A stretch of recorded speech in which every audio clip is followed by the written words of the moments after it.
¿Por qué nos endeudamos los españoles? ¿Sabemos gestionar nuestro patrimonio? ¿Es seguro invertir en criptomonedas? ¿Estamos ante un cambio de paradigma en el mercado inmobiliario español? De todo esto y mucho más hablamos con Gonzalo Bernardos. Él es economista y profesor universitario y una de las voces más respetadas de la economía en nuestro país. ¿Qué tal? ¿Qué tal?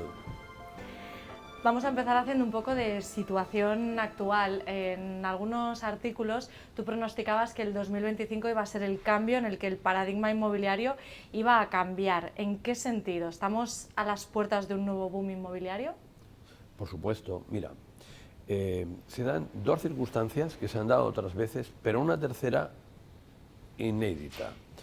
La coyuntura económica está muy bien, España creció en el 2024 un 3,2%, logramos tener en ese año el máximo de ocupación, la tasa de paro nos ha bajado hasta el 10,5%, que sigue siendo un porcentaje alto pero bastante inferior, como por ejemplo el año 2013 que llegamos al 26,9%, y hay muchas oportunidades para que la gente encuentre un empleo.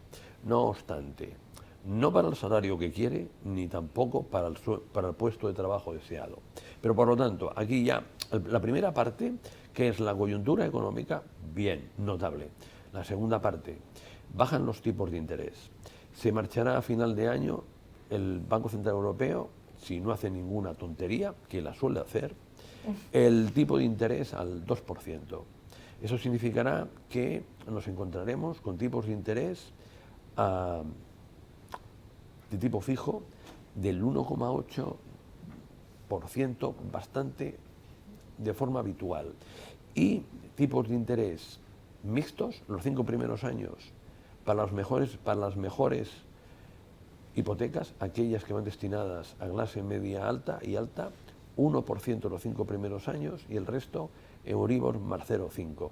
Y además los bancos van a ser menos exigentes en el perfil, porque han de dar muchas más hipotecas, porque por cada euro prestado van a ganar menos dinero por la bajada de tipo de interés y han de compensarlo dando más préstamos. Eso significa que mucha gente joven y familias de clase media baja podrán acceder a una vivienda porque ahora les saldrán las cuentas. Y ahora vamos por la inédita. El gobierno. Ningún gobierno ha hecho tanto porque hay un boom inmobiliario como el actual. Y dirás, ¿qué me dices? ¿Qué me dices? Sí, se ha cargado el mercado de alquiler. Claro. Se la ha cargado por completo. Oye, ¿cómo puede cargarse un gobierno un mercado de alquiler? Mira, la primera medida es generando inseguridad a los propietarios. ¿Cómo generas inseguridad? Pues cuando alguien te deja de pagar y no lo puedes echar, no lo puedes desahuciar. Si es vulnerable, incluso hay vulnerables que con 1.700 euros mensuales, tienen tal característica. Entonces, esto al propietario le está tensando muchísimo. La principal orden que tienen las agencias inmobiliarias es, sobre todo, no le alquiles a un vulnerable. Por lo tanto, primera repercusión negativa. A los inmigrantes recién llegados, que a mí me preocupan que tengan una vida digna, y las familias de menos ingresos en España ya no les alquila nadie. ¿Por qué? Porque si de escoger entre 5, 8, 12, cojo a los que más dinero tienen, no los que menos. Por lo tanto, una medida inicialmente destinada a favorecer a los colectivos que menos ganan les está perjudicando muchísimo. Pero sobre todo el referente es que el propietario no pone más viviendas en alquiler. El propietario, si tiene que coger, y como sucede en Cataluña, que hay control de alquileres, destinar las viviendas a algo, las destina al arrendamiento de temporada en aquellas localizaciones que lo permite. El inquilino sabe que cuando se acabe el contrato, vete a saber a qué vivienda va y vete a saber qué precio le cobran. Por lo tanto, tiene una ansiedad significativa, sobre todo si la fecha de finalización del contrato son 6 meses, un año y medio. Y todo el mundo que vive de alquiler ve que el alquiler, tal y como está configurado hoy, es una trampa mortal, que la que hay que huir como sea. Entonces vamos a asistir al mayor trasvase de la historia de dinero de padres a hijos. Y lo que no le financia el banco, le van a financiar los padres. Y muchísima clase media baja y muchísimos jóvenes van a comprar vivienda. Mira, vivienda usada va a ser el máximo histórico de ventas, 725.000. Y desde el 2004 al 7 tuvimos ventas por valor de más de 800.000 unidades. Solo se volverá a repetir esto en el 25. Por mucho que haya más personas jóvenes con capacidad de compra, con ese trasvase de dinero de sus padres, sin embargo, ¿hay casas para toda la demanda que se espera? Sí, en el mercado usado, pero como la demanda es mucho más elevada que la oferta, precios para arriba. Y ojo, claro, en prensa veremos este año muchas veces que sale la palabra burbuja inmobiliaria. No. La burbuja inmobiliaria tuvo lugar porque los bancos se volvieron locos, concedieron préstamo prácticamente al perro, al gato y al periquito para sus casitas y en consonancia generaron una demanda absolutamente artificial. Esa demanda se desplomó de la noche a la mañana. Aquí no. Aquí, con condiciones financieras malas, 2023, hay demanda de reserva de 1 millón de hogares, con condiciones financieras buenas de prácticamente 1,5 millones. Por lo tanto, tenemos una demanda almacenada que va a hacer que sí, que el 25 sea muy bueno, pero que el 26 tiene pinta que también. Y si no cambian mucho las condiciones económicas y financieras nacionales e internacionales, el 27 también lo será. Aunque se modificara ese tercer condicionante insólito que usted decía, que es estas nuevas leyes que no permiten echar al inquilino aunque deje de pagar. Si esto desapareciera, todavía toda la demanda embalsada va a seguir haciendo que se siga incrementando la venta. Pero fíjate, el gobierno, que ha rectificado todo lo rectificable en materia de vivienda, no puede rectificar. ¿Por qué? Porque esto es una línea roja para un partido populista denominado Sumar. Y el partido populista denominado Sumar dice: yo voy a conseguir muchos votos a través de la vivienda, es mi granero de votos. Entonces voy a hacer promesas que no se van a poder cumplir. Por ejemplo, que todo el mundo va a tener, gracias al control de alquileres, una vivienda por 600 euros al lado de su mamá. No, el control de alquileres jamás ha generado eso. El control de alquileres sí que en un primer momento te reduce el importe del alquiler cuando está destinado para eso, pero es que el control de alquileres en España no está destinado para bajar el precio de la vivienda, porque la mayor parte del precio, la mayor parte de la oferta de vivienda son pequeños propietarios y el control de alquileres está destinado para que suban menos que la inflación, no para bajar el precio. En segundo lugar, porque el control de alquileres lo que genera es una reducción de la oferta bárbara y te va a costar mucho encontrar una vivienda.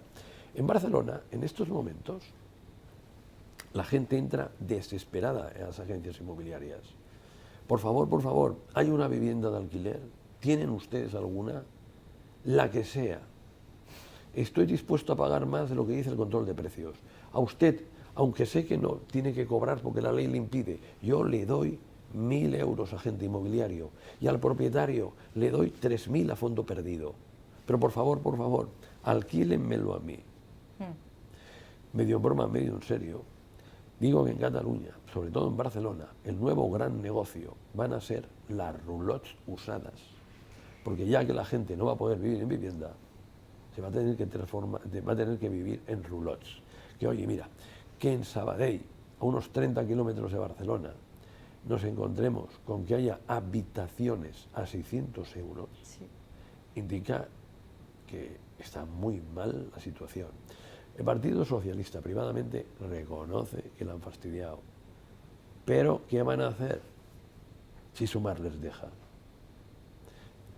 Eso es el problema de la política. Usted dice que lo dice medio en broma, medio en serio. Hay una parte bastante seria, porque ya se está produciendo, que se realquilan las habitaciones, hay incluso barcos en alquiler que ya están funcionando como viviendas a pleno rendimiento desde hace más de un año, es decir, que cada vez es más serio que broma.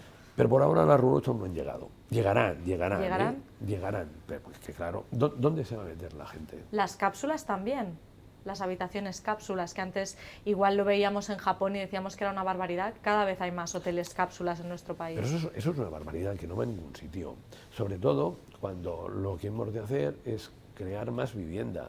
Pero claro, En primer lugar, lo que te dice Sumar es que la culpa de la burbuja inmobiliaria la tuvo el que se hicieran demasiadas viviendas. Oiga, no. Un incremento de la oferta siempre es bueno porque tiende a hacer bajar los precios o a hacerlos subir menos. El problema aquí estuvo en que la banca se volvió loca y aunque aumentó la oferta, aumentó muchísimo más el número de demandantes porque tenían un crédito que algunos no se lo merecían.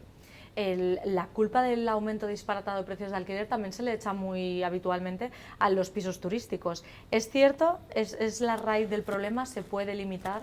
En España, de la oferta total de pisos, los pisos turísticos son el 1,5. Vámonos a Barcelona. Barcelona, en el sitio que tiene más pisos turísticos, tienen el 2,84%, que es Ciutat Bella. En l'Eixample tienen 2,54%. Y en Nou Barris, la inmensa cantidad del 0,08%. Y resulta que en los 10 últimos años ha subido más el precio del alquiler en Nou Barris que en el Eixample. Explícame cómo puede ser el culpable las viviendas de uso turístico.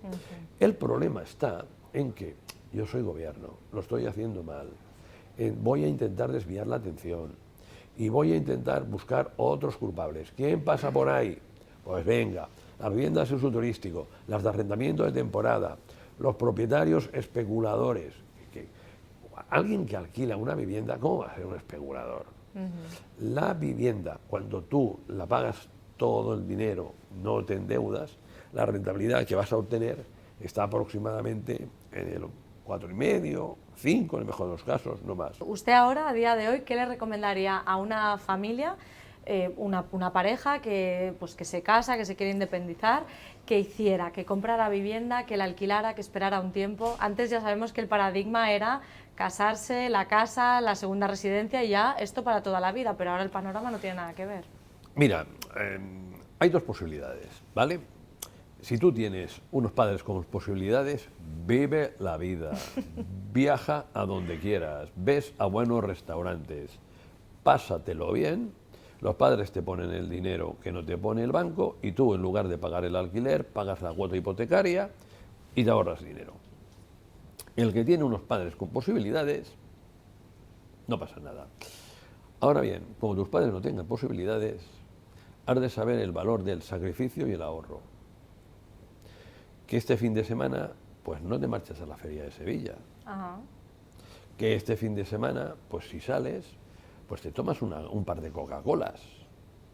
Porque tienes que ahorrar. Porque conseguir que el banco te dé una hipoteca por el 100% va a ser difícil. Y si piensas que el sector público te la va a dar, pues esto lo anunció Pedro Sánchez en mayo del 2023. A día de hoy, cuando llamas y preguntas, oye, ¿cuántas hipotecas por el 100% se han dado? No te doy el número porque son muy pocas. Entonces te toca el sistema antiguo. Y el sistema antiguo era, en primer lugar, que la gente vivía en casa de sus padres, cada uno por separado, por lo tanto se ahorraba el alquiler. Segundo, muchas veces te ahorrabas el mantenimiento personal, por lo tanto podías ahorrar fácilmente el 80% de lo que ganabas. Ahora, es que está muy bien, es muy chulo, es fantástico, maravilloso. Conozco a una chica en una discoteca, a los 3 meses me voy a vivir y fantástico. Pero aquí, ojo, o haces economía de guerra o no vas a ahorrar. Y si no ahorras, no vas a salir de la trampa del alquiler. Claro. No vas a salir de ay, ¿a dónde iré a vivir? Y por lo tanto, estos son los que nos tienen que hacer padecer y que realmente lo van a pasar mal, les va a ser difícil. Porque, claro, mira, años 80, la gente cogía, tenía una novia y se compraba un piso después de 3, 4 años de noviazgo, ¿vale? Y una vez se compraba el piso, estando cada uno en su casa, lo reformaba. Igual se te pasaba otro año más. Pero había un tránsito bestial por ese piso. Transitaba toda la familia y los amigos. El piso estaba completamente reformado y todos decían, ¡oh, qué bonito! Os felicito. Muchas veces generaba novios casi eternos. Claro. 4, 5, 6, 7 años. Ahora no. Ahora estamos en el momento de lo quiero todo. Y ya, ¿eh? Ya. Entonces, en esta historia de lo quiero todo ya, pues no. Pues la vivienda no entre allí. Luego, me dirás, hombre, es que podría haber más vivienda de protección oficial de alquiler. No quieren, no les da la gana. ¿No interesa? Ahora te explico por qué, pero fíjate cómo nos engañan. 2.300 se iniciaron vivienda de alquiler de protección oficial en el año 2023. 2.300 para un stock inmobiliario de prácticamente 27 millones de pisos. Y 2.300 de todos los que se iniciaron, que fueron pocos, fueron alrededor de 110.000. Es decir, el sector público no quiere, por dos cosas. La primera, porque la gente no les paga. Claro. Sí, Franco empezó intentando hacer viviendas de protección oficial de alquiler. Vio que no le pagaban y lo dejó de hacer. Y aquí, cualquier político que se haya encargado de gestionar viviendas de alquiler social te dirá que es un marrón considerable. ¿Qué te dicen? Te dicen, mira, como es público, no te pago, es que es de todos. Pues yo te voy a desahuciar, atrévete, traeré al primo de su mozol, Sí. el sindicato de inquilinos, y te arruinaré la carrera política. ¿Sabes qué te digo? Quédate el tiempo que quieras. Claro.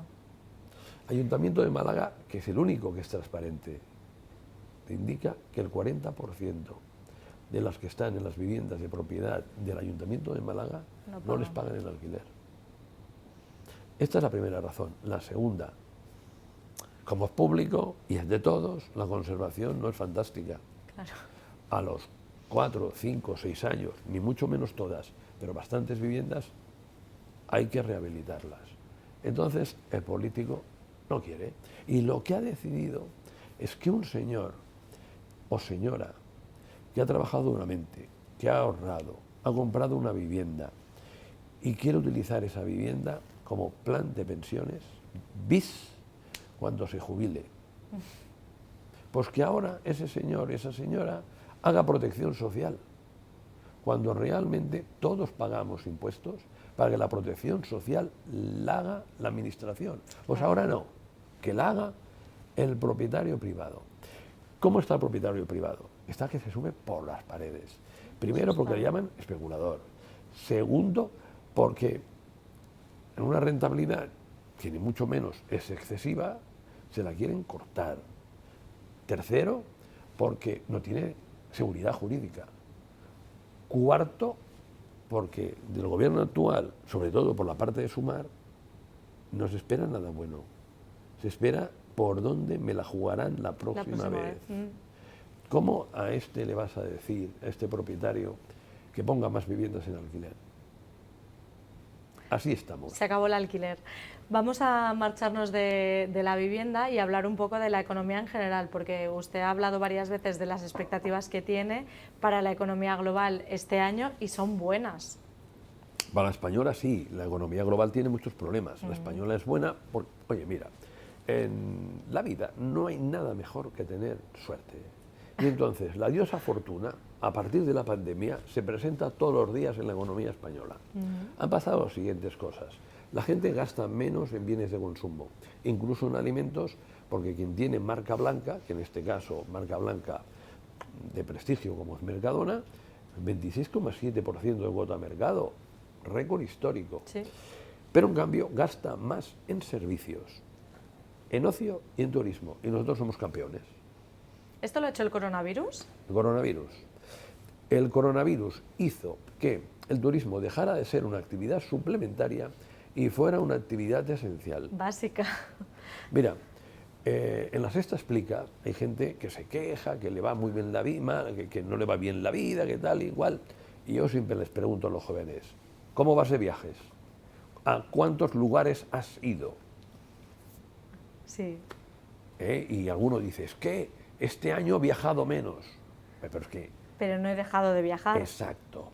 Bueno, es empírico, no hay más que salir un viernes por la tarde y ver cómo están las terrazas de los bares. Quizá vamos menos al supermercado o gastamos menos en el supermercado, pero de bares, de restaurantes, eso no para. Por ejemplo, ticket 30 euros, amigo mío, tiene un restaurante. ¿Cuántos?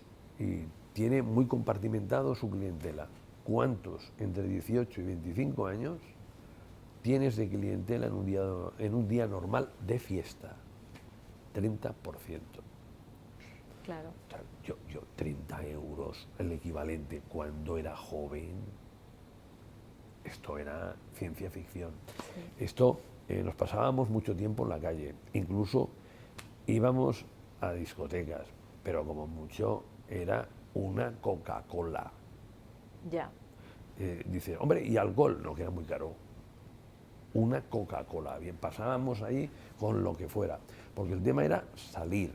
Pero ahora han cambiado las cosas. Ahora, para disfrutar, para pasártelo bien, Hay que gastar. hay que gastar. No es suficiente con salir, hay que gastar. Y esta es la diferencia. Gastas, no ahorras, y quieres una vivienda, y no tienes padres que te den el dinero que no te da el banco, lo tienes mal. ¿Se nos va el dinero en estos gastos hormiga y nos quedamos sin dinero para las grandes inversiones que antes eran pilares de una vida que cualquier persona normal quisiera llevar? La casa. Yo le doy otra explicación. Mira, yo para mí, mis hijos tienen esta edad, 25, mi hija tiene 26, mi hijo 30, yo creo que esto ha cambiado, ¿vale? La adolescencia se ha alargado. El que tiene ahora 25 es el como que tuviera 35 en los años. Perdón, el que tiene ahora 35, ¿vale? Es como si tuviera 25 en los años 80. Hay 10 años de más adolescencia. O de alguna manera, juventud sin responsabilidad. Entonces, tú acababas la carrera y no le ibas a decir a tu padre que te tomabas un año sabático. No lo consentían, ¿no? Por favor, con lo que me ha costado a mí pagarte la carrera, a trabajar desde el primer día, en prácticamente lo que sea. Ahora hay muchos príncipes y princesas que se toman un año sabático. Y digo príncipes y princesas porque antes, hace 20, 30, 40 años, eran los que se tomaban el año sabático, porque la familia no podía permitir. Ahora lo que te encuentras es que hay mucho joven que está buscando el trabajo de su vida, pero que le guste mucho y que sea bien pagado. Y un jefe muy cariñoso. Qué difícil es encontrar todo esto, ¿eh? Sí, imposible. Y entonces, si tú por la razón que sea vas a un trabajo y decides pues marcharte de él, por ejemplo, porque el jefe me ha hablado demasiado alto. Caso real, ¿eh? Por lo padres te apoyan. Porque ser buen padre hoy en día, es decir, siempre que sí, y tener el bolsillo lleno para pagar, pagar, pagar y pagar. Mira, otro ejemplo. Yo tengo un amigo que vive en una buena zona de Barcelona, lleva a sus hijos a un buen colegio y le dice al gerente del colegio, oye, cámbiame la cuenta donde giran los recibos porque ahora estoy con otro banco. Vale. ¿Y la cuenta de las extraescolares? La misma. Hombre, ¿cómo va a ser otra? ¿Cómo que cómo va a ser otra? Oye, que aquí más del 50% de las extraescolares la pagan los abuelos. Ah, claro.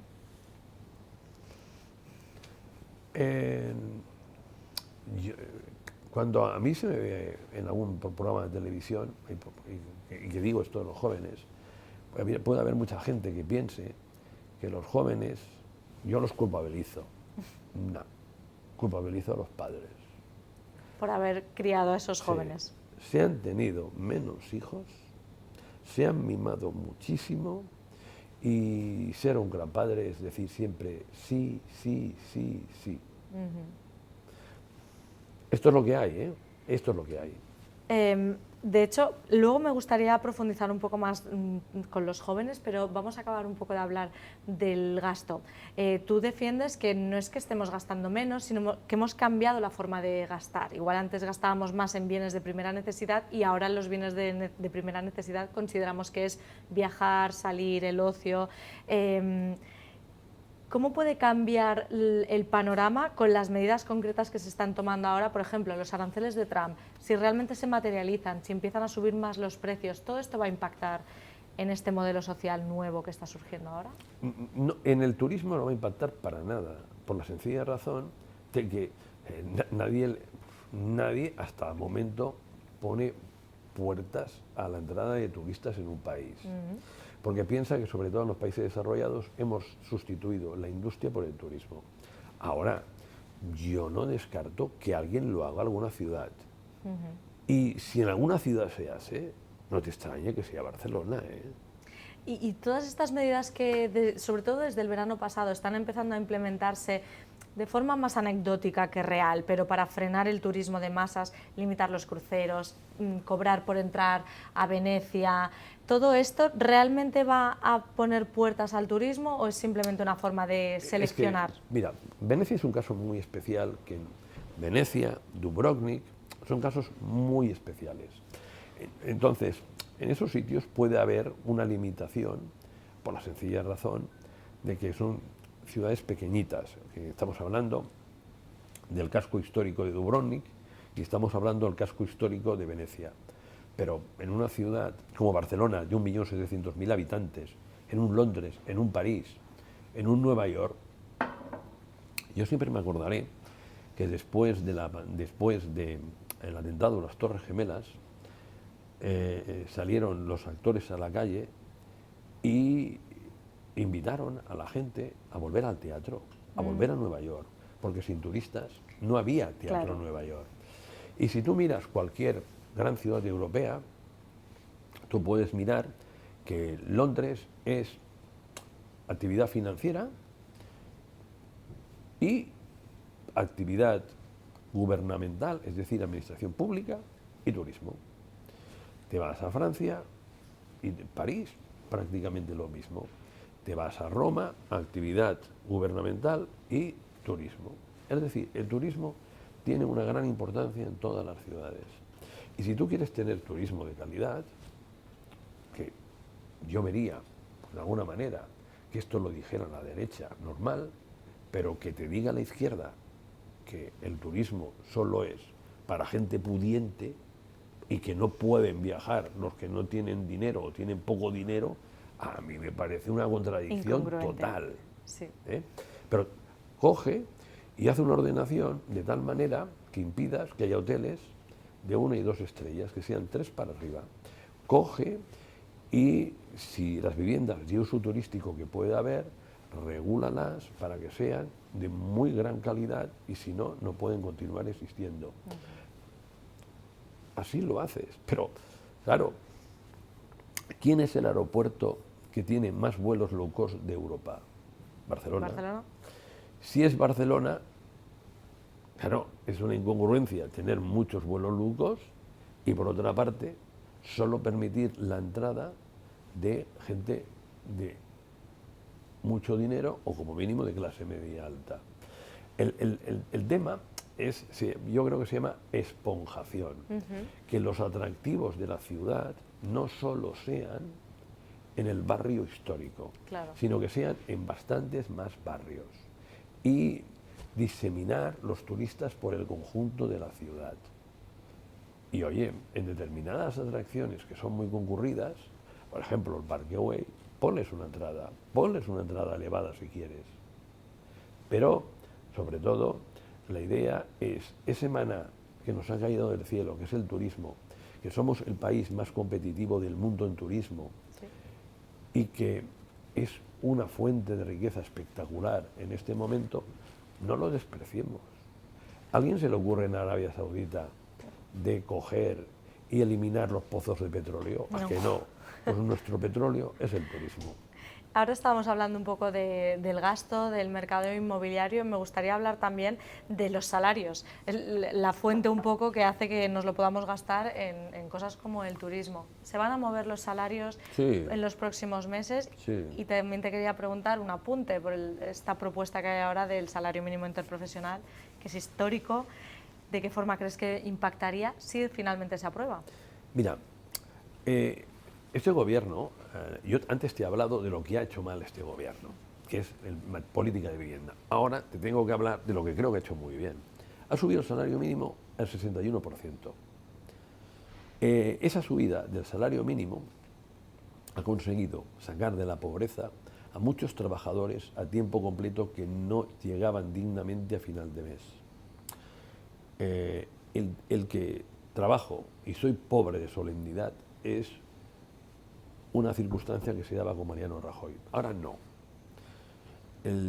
Los salarios a los que más han subido en los últimos 7 años son justamente a los que menos han cobrado. Por lo tanto, hemos de estar contentos porque la desigualdad en la distribución de la renta en España se ha disminuido por 2 vías. Porque ahora mucha más gente tiene empleo, que es el principal motivo de la desigualdad. La segunda razón es porque la gente que menos cobra sustancialmente más de lo que estaba haciendo. Por lo tanto, esto me parece muy bien, y si alguna empresa ha de caer porque su know-how, es decir, su gran expertise es pagar mal, que caiga. ¿Vale? Por lo tanto, aquí ningún problema, me parece muy bien, y hemos de continuar por esta vía, y hemos logrado que el salario mínimo sea el 60% del salario medio. Vale. Ahora, los sueldos. Mira, los sueldos van a crecer por los siguientes motivos. En primer lugar, porque hay escasez de trabajadores en muchos lugares, en muchas actividades. En segundo lugar, porque la productividad está subiendo mucho. 2,5 en el tercer trimestre de 2024. 2,5 es impresionante. Acostumbrados a crecimientos de la productividad en términos anuales del 0,3, del 0,4, en los años buenos y en los malos del 0, un 2,5 es bestial. ¿Qué ha pasado? Que estamos utilizando mucho más la economía digital. Está generando nuevos puestos de trabajo bien pagados en lo que es actividades de elevado valor añadido profesional: ingeniería, arquitectura, marketing, abogacía, consultoría de empresas, auditoría, y estamos exportando una buena parte de estos servicios. Por lo tanto, ahí tenemos un buen recorrido. Pero fíjate que incluso el obrero de la construcción va a ganar bastante más de lo que lo hacía.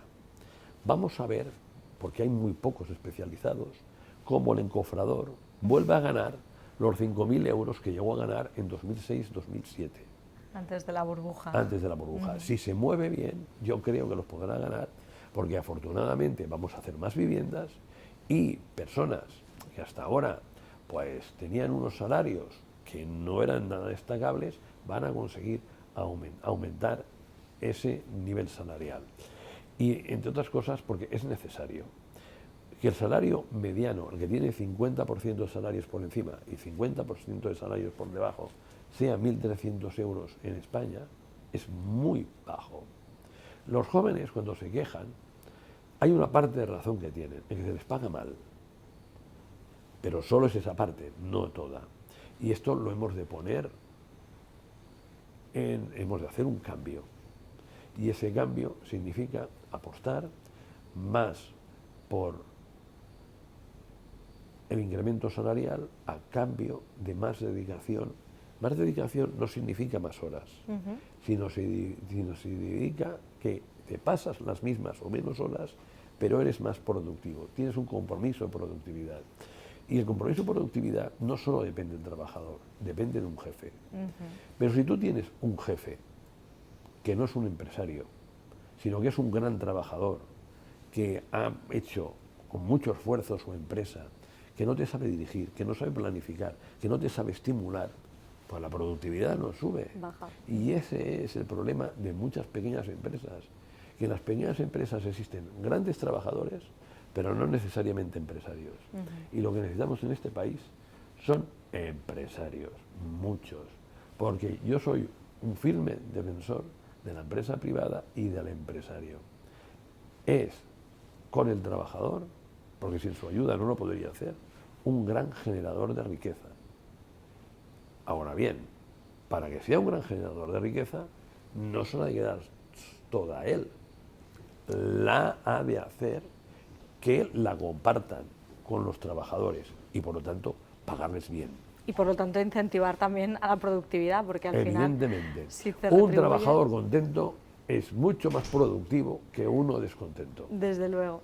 Y teniendo en cuenta toda esta coyuntura, ¿qué predicciones haces tú de cara al ahorro este año? Es decir, claro, el alquiler, la compra, se puede comer gran parte de los sueldos suben pero de forma modesta, la inflación también está alta. ¿Qué capacidad de ahorro pueden tener los españoles? Es que, mira, España está dividida en varias partes. Los mayores de 65 años tienen mucho dinero. Uno, porque les ha caído una buena herencia. No a todos, a una parte. Dos, porque han tenido largas carreras profesionales y en esas carreras profesionales se les ha pagado bien. Entonces tienen buenas pensiones de jubilación. Claro, aquí este colectivo está muy bien asentado y ahorra. En 2008, los primeros que cobraban más eran los de entre 45 y 64 años, luego entre 30 y 44 y luego los mayores de 65. Se ha dado la vuelta. Ahora son los mayores de 65 los que tienen más dinero. Sigue siendo lo mismo con los que tienen más de 50. A muchos de ellos aún no les ha caído la herencia, pero no han tenido que soportar el mercado de trabajo entre el 8 y el 19, que fue nefasto, y en el que prácticamente muchos que estaban en el sector privado vieron como sus salarios se disminuían o se reducía su poder adquisitivo. Entonces, están asentados, tienen un trabajo que más o menos les gusta y esperando la jubilación. A los 54, 55, 56, todo el mundo está deseando jubilarse. Sí. El problema principal lo tenemos en lo que yo llamo la generación GAFE. La generación GAFE es la de 2008, 9, 10, 11, 12, 13, 14, salen al mercado de trabajo y se encuentran en un mercado de trabajo horrible. No tienen contratos indefinidos, trabajan a tiempo parcial, les pagan poco. La empresa para nada valora el interés que puedan mostrar. Son mano de obra que tiene que ser, sobre todo, barata. Entonces, estos son los grandes agraviados. Porque España, entre el 8 y el 19, lo pasó fatal. Fatal. Macroeconómicamente, solo entre el 8 y el 13. Microeconómicamente, a nivel de familias y pequeñas empresas, 8 y 19. Ahora estamos mucho mejor, las perspectivas son muy buenas, pero es que en unos pocos años no resuelves lo que ha ocurrido en 13 años previos. Claro. Y ahora que hablamos del ahorro, también vamos a hablar de la otra parte, la deuda. Y la deuda particular. Te quería preguntar sobre la ley de segunda oportunidad, porque ya lleva unos años en marcha, cada vez hay más personas que la conocen. ¿Crees que está funcionando realmente como una medida de reactivación económica de las personas que quizá habían quedado inactivadas al acumular mucha deuda? ¿Qué valoración te merece ahora que ya lleva unos años funcionando? A mí me parece una muy buena ley, y me parece una muy buena ley porque si tú emprendes y fracasas, no quedas tocado de por vida, sino que tienes la posibilidad de volver a emprender. Y el primero que emprende y acierta es como si le tocara la lotería. Para realmente acertar y tener una empresa apoyante, a veces has tenido que fracasar. Entonces, aquellos que invierten en una empresa, en una startup, por ejemplo, ya sabe que o le va a ir muy bien o va a desaparecer. Que se quede entre Pinto y Valdemoro es difícil. Por lo tanto, ya saben a lo que se arriesgan. Entonces, bajo esos riesgos, Si va bien, premio, si va mal, adiós. Hay financiadores de startups que prácticamente te dicen, mira, le he puesto mi dinero a 20 empresas. Espero que lo que gane con una compense lo que puedo perder con 19. Ah, Bajo ese prisma, es lo que hay. Y lo que es interesante y muy interesante es que tengamos muchos más emprendedores de los que tenemos. Porque desgraciadamente en muchas provincias de España el sueño dorado es ser funcionario. Y fíjate, estamos importando muchas personas con un carácter emprendedor nato. Por ejemplo, cada vez nos están viniendo más personas de América Latina y nos están viniendo sobre todo los que no se conforman, los que quieren mejorar su calidad de vida y especialmente la de sus hijos. Y lo que estás acostumbrado en América Latina es que tú tienes un trabajito, un trabajo, pero luego tienes chapucillas, que es una manera de hacer emprendimiento. Vamos a ver muchísimos latinoamericanos aquí tener empresas por esas características que tienen de emprendimiento. ¿Y qué te digo? De los chinos, que prácticamente es que en las grandes ciudades, bares tradicionales de los barrios, casi todos son chinos. Cuando yo le pregunto a alguno de ellos, oye, ¿y ahora que has cogido este bar, qué vas a hacer? Pues mira, voy a hacer lo mismo que hacía el anterior propietario, con más simpatía, abriendo más horas y dispuesto a aprender de lo que me digáis los clientes. Y me quedé. eso es, ¿no? Esto es actitud. ¿Tú crees que la ley de segunda oportunidad quizá debería darse a conocer más porque podría funcionar como un motor de emprendimiento, no solo para la gente de fuera, también para la gente de aquí, porque al final es un colchón? La ley de segunda oportunidad, que pierdes el dinero que has puesto, pero no te quedas endeudado de por vida. Eso es fundamental. Entonces, esto significa que tienes el riesgo controlado. Y lo que tú te da miedo, sientes una gran incertidumbre, cuando tu riesgo no está controlado, sino que te puede afectar a tu vida durante muchos años. Entonces, nosotros somos un país católico y aunque el Estado es aconfesional, lo seguimos llevando. Y fíjate, en los siglos XVI, XVII, la diferencia entre ser un país protestante o ser un país católico.